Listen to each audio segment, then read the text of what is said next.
Hi, and welcome to this special edition of Go Vote Omaha, a candidate forum for Legislative District 20 in the unicameral, presented by the League of Women Voters of Greater Omaha. I'm Rebecca Armstrong-Langle, your moderator and Vice President of the League of Women Voters of Greater Omaha. The League never supports or opposes political candidates. This forum is simply presented for voter education. The format is as follows. Each candidate will get 1-minute opening statements, followed by questions prepared by League members. Each candidate will answer every question and will have 90 seconds to answer. The candidate who answers the question first will also have the opportunity for a 30-second rebuttal. Following the questions, each candidate will have a 1-minute closing statement. We will alternate speaking order throughout the forum. A timekeeper will signal candidates when they have 30 seconds of time remaining and when to stop speaking.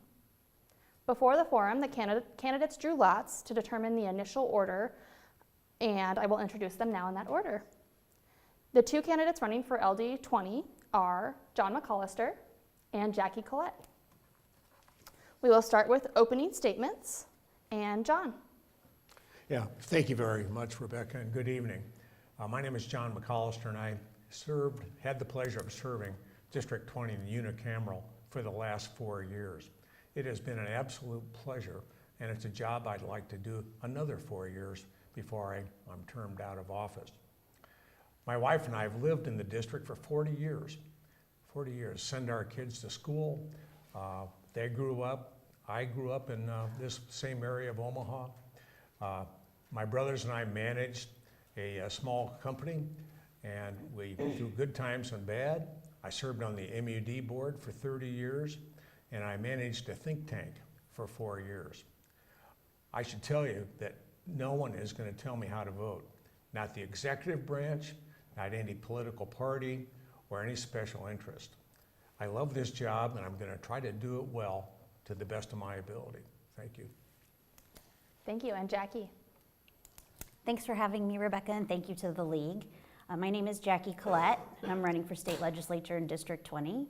I decided to run for office because I started to feel this fear that freedoms that I grew up with, like strong education and access to health care, were becoming under attack.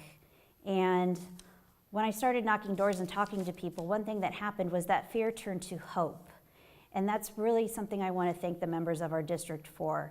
You've made me realize that we have so much to accomplish, and we can do that as long as we do that together. I've done multiple partnerships working in nonprofits for almost 14 years, and I'm ready to take that experience to the legislature and work with other people to get things done. Thank you. Great. All right, on to our questions. We're going to start with Jackie. Jackie, some have said the unicameral has become more partisan in the last few sessions. Do you agree?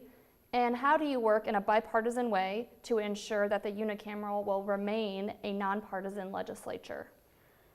So I find it really interesting when people bring up this discussion of the unicameral being nonpartisan or more partisan, especially when I'm seeing people from different parties attacking each other in campaigns, and even people within their own party attacking each other. I mean, I think that goes against what the legislature actually stands for.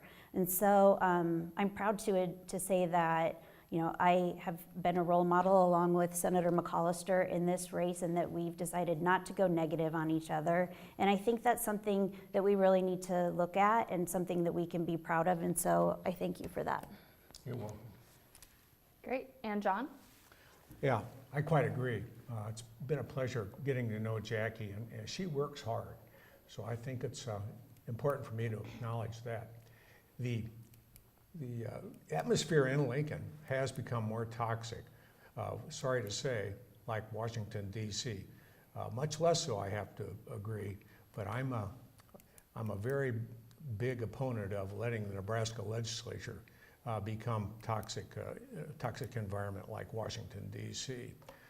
That's the biggest point people talk about when I go door to door, is that we certainly don't want the Nebraska legislature becoming a toxic environment like is occurring in Washington, D.C. I think one thing we need to continue to do is elect chairs by secret vote. That way the executive branch and some of the groups can't come in and tell senators how to vote. Independent committee chairmen are real important in committee chairs. I will continue to be that way. I'll be independent, but yet I won't be controlled by anyone that would tell me how to vote or do my job. It's just not right. Jackie, would you like to rebut?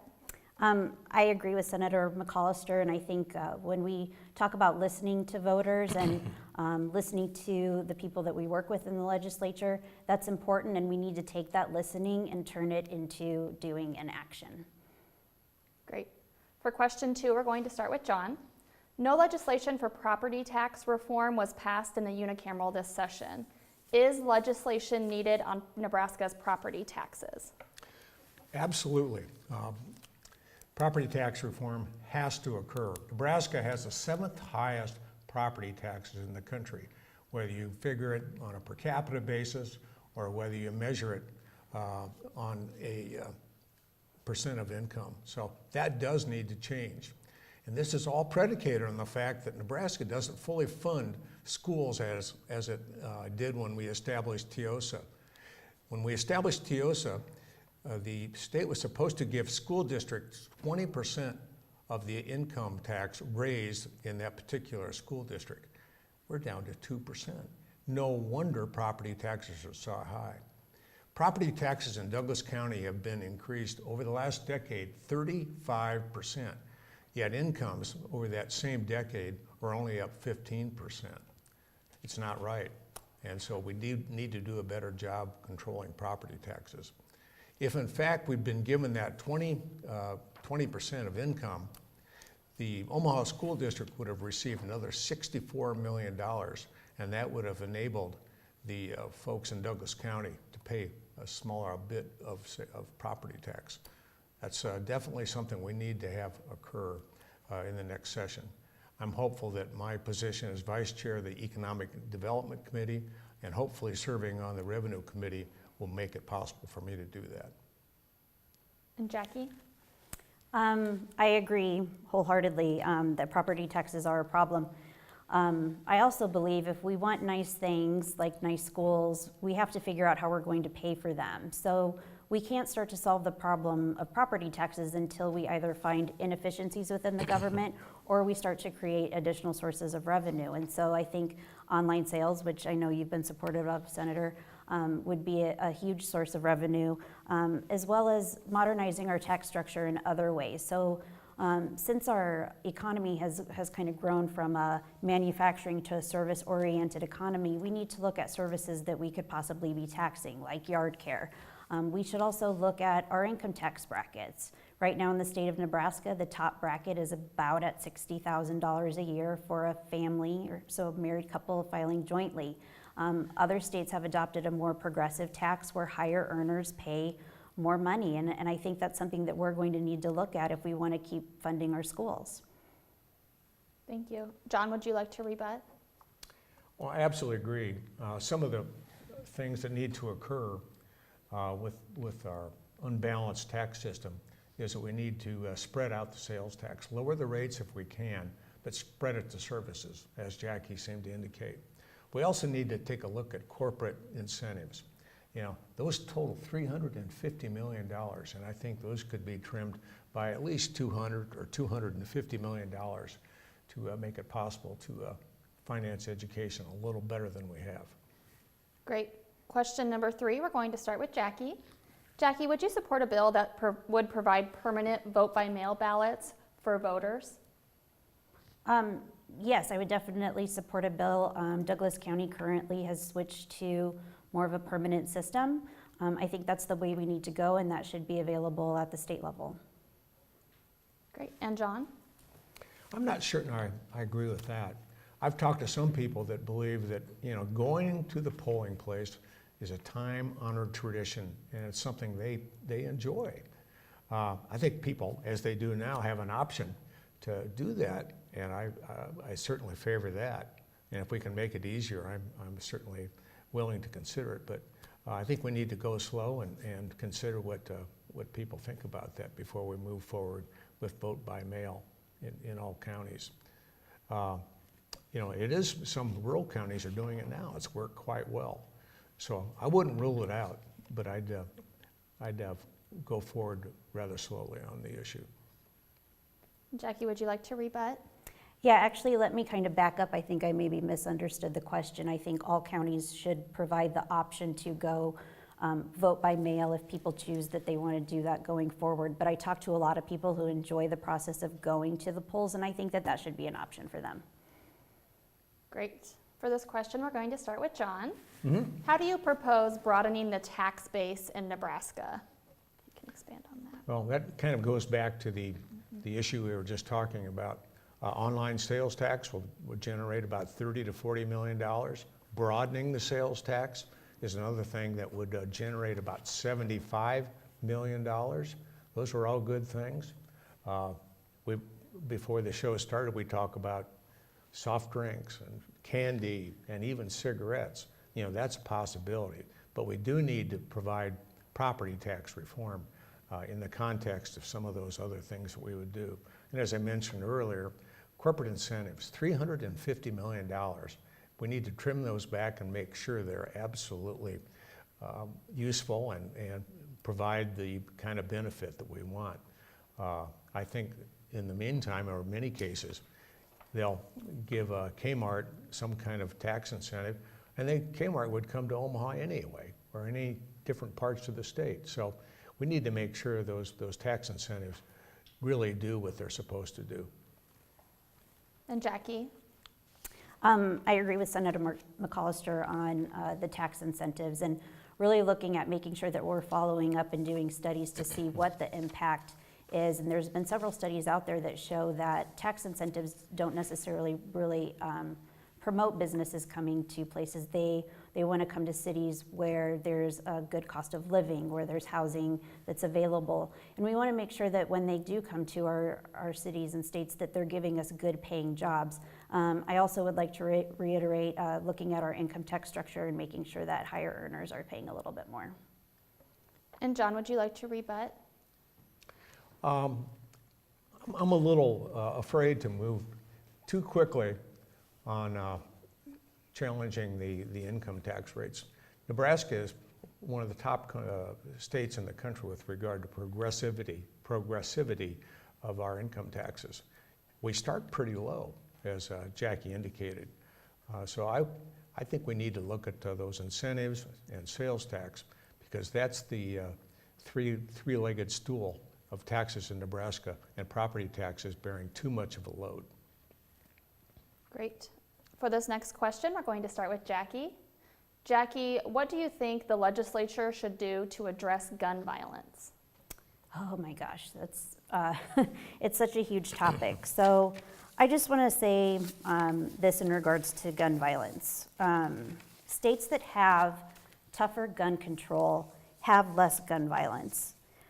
States that have more guns have more deaths, and they have more suicides by firearms, and they have more officers that are killed.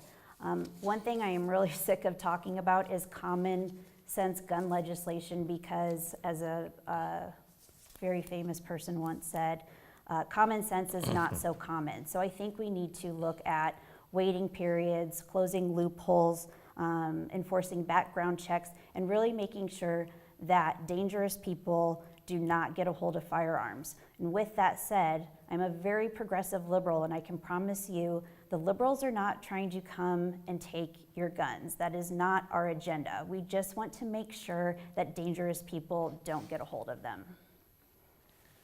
And John? Rebecca?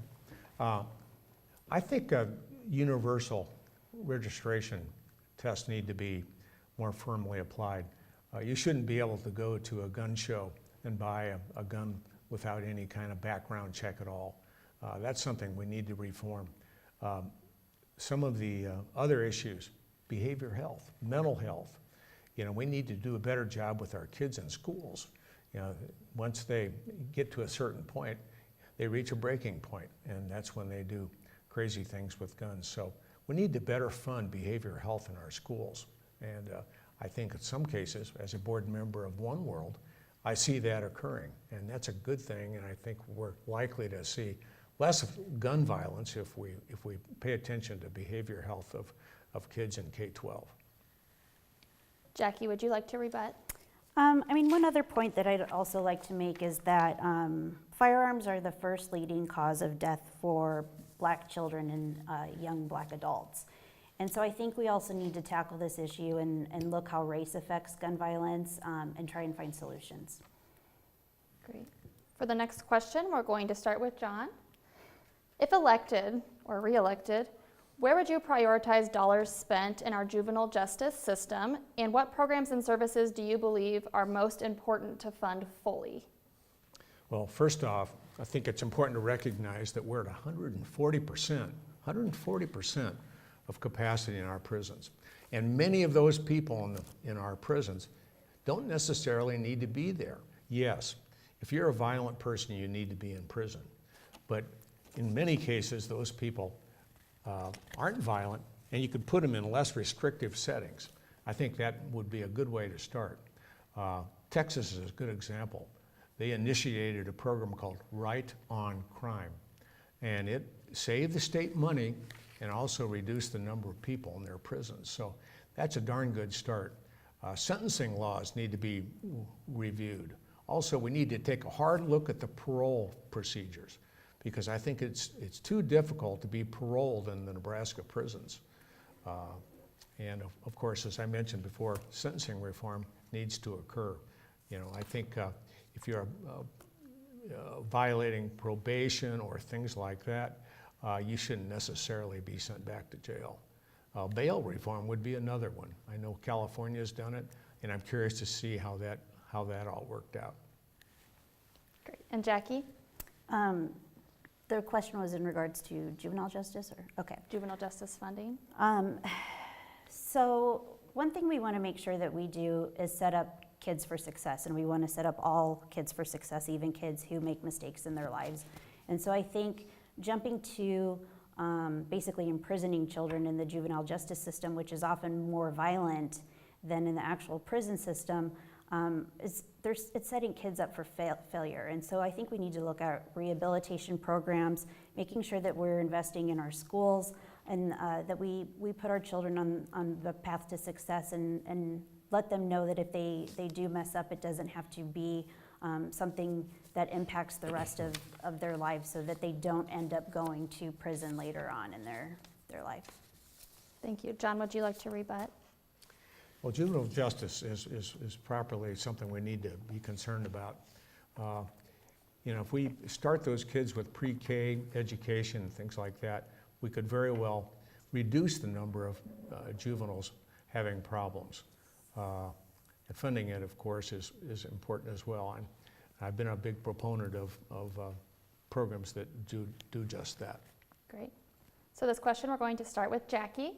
What is your position on requiring 2/3 of the legislature, or 33 votes, to end a filibuster? That is a tough question. In watching how the legislature works and the challenges that we face when getting things done, I think that's something that we need to look at. I haven't formed a solid opinion on it, and so I would actually defer to John to see kind of what his personal experience has been and what he thinks. John?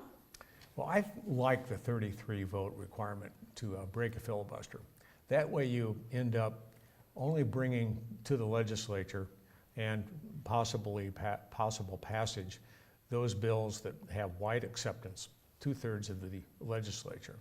And I think that probably has a good effect. You only get good laws that way. I think, perhaps we've done it a little too much in recent years. And that comes down to, leadership from the speaker. And he needs to exert pressure on those senators that are abusing that filibuster privilege. And we need to deal with that problem. He needs to deal with that problem. Jackie, do you want to rebut? Sometimes I feel like this issue goes back to the partisan topic we were talking about, and whether or not the legislature is becoming more partisan. And I feel like the 2/3 vote kind of lends itself to being partisan because of the party makeup of the legislature. And as much as we want to say that it's nonpartisan, party politics still play a role, and I think that affects how the filibuster works. All right, this question we're starting with John. John, what should Nebraska do for children affected by the Deferred Action for Childhood Arrivals, or DACA program? Well, that is a favorite topic of mine. I was the member in the 2015 legislature that prioritized the DACA legislation. And I was so proud when we got that law passed over the governor's veto. And temporary protective status is another issue. And I think the federal government just isn't right to take those rights away from people that lived in this country for 10, 15, 20 years. And so I have actually written letters to our congressional delegation protesting this delay on the DACA vote and the TPS issues as well. They need to deal with this issue finally. Immigration's an issue that we've been putting under the rug for years, years, and years, and it's time to move on it. Yeah, it might take some compromise. That's what you do when you legislate. But I think we need to do that and do it soon. Great. And Jackie? So there definitely needs to be a clear path to citizenship, and I fully support the DACA program. And I think it's important that we talk about the facts of DACA recipients. There seems to be this idea out there that they're not contributing to our community, when actually the majority of them are fully employed and they're paying taxes and doing everything that regular taxpayers do. I think it's important that we welcome them into our community and that they feel safe, that they don't feel that they need to somehow go in hiding in fear of being deported. And I'd also like to look at immigrant mothers, especially pregnant mothers, and making sure that we're providing labor and delivery services for them, because no matter where you come from, a mother should be able to take care of their child. And John, would you like to rebut? Yeah, just a quick comment. I think it makes absolutely no sense not to provide care for potential mothers about ready to have babies. If we don't deal with them, if they're born here, they're going to be American citizens. So it's in our best interest to take care of those kids early on, because they're going to be with us for a long time. This next question, start with Jackie. Jackie, what should state government be doing to address climate change? The question should be, what should we have started doing years and years ago when it comes to climate change? So I'd really like to see the state come up with a comprehensive roadmap of how we're going to tackle climate change. And really, this is something that needs to happen at a national level. However, Nebraska has the great opportunity of being a leader as far as solar power goes. In the United States, we rank really high in the potential for solar power, and I think we need to explore that, not just from a climate change standpoint, but also how that can be an economic boost for workers here in our state. I think programs like offering tax incentives for people who purchase electric cars, which is something that the federal government was offering and they'll be taking away at the end of this year, and programs like OPPD offering credit rebates as well for those programs as a way to incent people to go more green.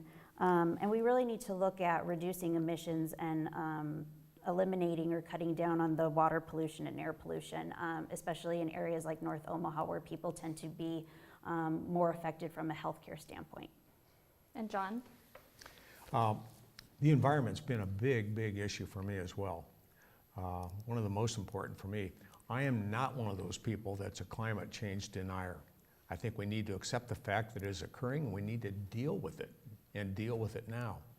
I was voted by the League of Nebraska Conservation Voters as their legislator of the year because of my efforts with wind energy. I was also declared to be the wind champion of the legislature. So I have dealt with climate change in some of those good ways. Renewable energy is something that we definitely need to deal with and improve. And maybe some of the standards that OPPD and NPPD have aren't sufficiently large. NPPD is a little slower than OPPD. Building standards is something else we need to review. And as I served on the Urban Affairs Committee, we dealt with some of those standards, but I think we need to continue to have a good look at building standards because you can save a bunch of energy with the proper building materials. For the sake of time, we're going to go right to closing statements and start with John. Well, as I go door to door, I talk to a very smart gentleman. He said, John, what is the 3 best things that you've done in the legislature, and what have you been most disappointed about? And I had to tell him that probably prioritizing that DACA bill was one of the best things that I did in the legislature. I got a great deal of personal satisfaction from that. Secondly, probably the vet court in Douglas County. That was a great one. And finally, the energy legislation, 824, which leveled the playing field for renewable energy, which has brought in $2 billion worth of investments into this state. And finally, my biggest disappointment is the SNAP bill that I offered. I fell one vote short on general file. So we need to improve the eligibility for people in Nebraska for SNAP benefits, and I'm going to work on that next year if I'm reelected. And Jackie? So I'm running for office because I really want to see a more inclusive, compassionate, and equal state. And we're at a pivotal point where we need someone like me who's willing to go in and fight for the people who can't be there to fight for themselves. While I think compromise is important and it's very necessary to get things done, there's a difference between compromise and cowardice. And now is the time to be brave and stand up for what we believe in, and I thank everyone out there who's been doing that and supporting me. And whatever you do, whether it's me or McCollister, please get out and vote. That's the most important thing. Thank you. All right, and thank you so much to both John and Jackie for coming. This concludes our forum. I'm Rebecca Langle, reminding you to go vote on Tuesday, November 6th. Thank you.